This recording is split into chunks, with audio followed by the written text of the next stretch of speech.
Assalomu alaykum qadrli yurtdoshlar. Mana navbatdagi mebelimizni yakuniga yetdik.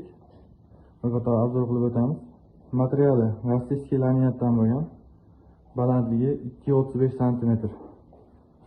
Ishlatilgan mexanizmlar vakuum mexanizmlar hammasi mana. Chekalar rezina kronka.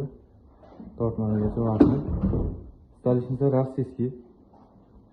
Kafellargacha o'zimiz yopishtirib berdik. Hop, plafonlar 3 xil svetda yonadi. Barniz stokalargacha joylab berdik.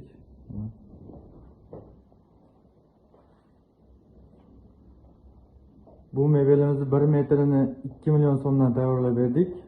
Bonusiga moykasi, sufilkasi hamda qo'shib soladiganlari bor.